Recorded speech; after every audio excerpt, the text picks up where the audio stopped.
Hi, I'm Dr. Chris Stevens, and this is the Psychology to Live By podcast. So, how does one practice self-compassion? There are so many ways, and a search on the internet yields a growing wealth of resources and methods. In this talk, I'm going to focus on the basics and suggest ways that anyone can start straight away. And an excellent place to start is with Kristin Neff's formulation of compassion practice. And she says that it has three elements: mindfulness, or present-focused non-judgemental awareness; common humanity, the understanding that one's experience is similar to others, that we're not alone; and self-kindness, using kind gestures and phrases or actions towards oneself. So firstly, mindfulness. The key task of mindfulness is just noticing one's own negative emotions and thoughts in the present moment. And the distinction here is that we are proactive. We draw our attention to our negative feelings rather than simply being the negative feelings or being unaware of them and simply reacting from them. So rather than "I am angry," it could be a mindful observation that Chris is experiencing anger. A small but crucial distinction. And we'll come back to this later when we talk about Illeism. Anyway, we notice our negative feelings like we might notice other objects of experience with some attitude of curiosity. The general idea is to get some sort of perspective on them, to not identify with them, but to accept them, but now with some distance. So imagine you've had a sleepless night worrying about some errors you made at work the day before. Mindfulness in this context would be to slow down and become aware of your agitation, your irritability, your embarrassment, and rather than acting out of these emotions, mindfulness is this non-judgmental attitude, one of pure objectivity. You then become aware of your common humanity. And that is to see how typically human one's self-criticism and negativity and suffering is. Unsatisfactoriness is an inevitable part of being human. I sometimes call this an anthropological view because we depersonalize our experience somewhat and just see it as typical of our species. Everyone suffers, and just as we wish for those close to us to be happy, to live at ease, to be successful, etc., we can logically wish that for ourselves. So we might normalize the fact of errors. All human beings make mistakes, and all people can lose sleep, worrying about errors. This comes and goes as a feature of life for everyone. We realize we're not different. This is a design feature of us all. And then self-kindness. So finally, we show self-kindness as we would typically show and respond to a friend or a loved one in our exact same situation. Now, this kindness can be psychological, physical, or social. So psychologically, we can edit our exaggerated or overly punitive thoughts.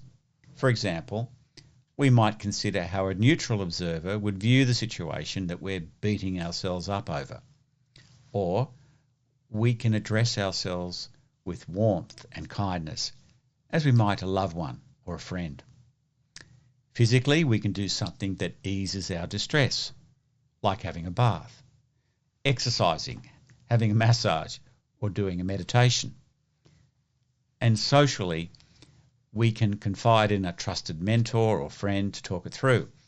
We can seek out social support or just give ourselves downtime with a friend. Now, of course, we could also practice loving kindness meditation, perhaps starting where it's easiest, with someone you have uncomplicated, affectionate feelings towards, someone you really want to be happy and free of suffering, someone you really desire to be successful.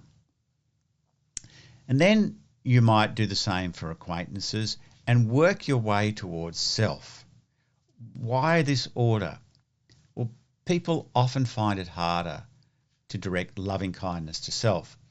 So this is a good method. Another idea is to start by remembering oneself as a child, perhaps 5 or 6. Now, it could be an actual memory in your imagination, in your mind.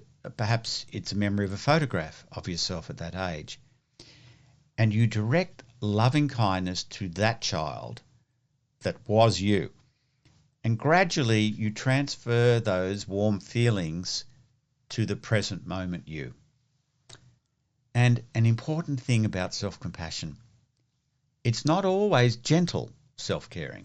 Sometimes it's assertive, even fierce.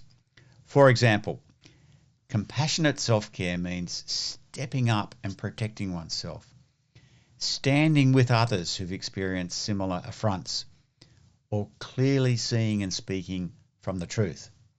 So you may find, for example, that the errors you made the day before were not actually your fault, and you need to speak up to ensure they do not happen again.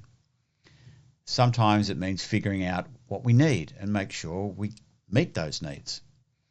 Other times it means we need to make a change. Finally, another angle on self-compassion is how we talk to ourselves. And it turns out that speaking to yourself in the third person is a very compassionate thing to do. And this is known as Illeism, from the Latin ille, meaning he or that. It's a third person orientation. So, for example, in a psychological experiment, participants were asked to describe a very challenging social situation in their life. Meanwhile, 2 independent psychologists were scoring them on different aspects of what's called wise reasoning. Things like intellectual humility, perspective taking, and the capacity to find compromises. They then had all the participants keep a diary for 4 weeks. Half used Illeism, as against a control group who had no specific instruction. The Illeism group improved in wise reasoning, and this then translated into greater emotional regulation and stability. Specifically, those who'd kept a third-person diary were more accurate in predicting future emotional outcomes. Their negative feelings reduced more, and they found better ways to cope. So, remember, emotional intelligence starts with you, literally. The kinder you are to self, the kinder you can be to others. You can live less in reaction and more in action. It's not indulgence, but it's a wisdom based in mindfulness and acceptance. And it means we can enjoy more of our life, and we can demonstrate that enjoyment in all our relations with others. You've been listening to the Psychology to Live By podcast. If you'd like to know more, my website is www.drchris.life. And if you like the podcast, share it with people you like so they can like it too.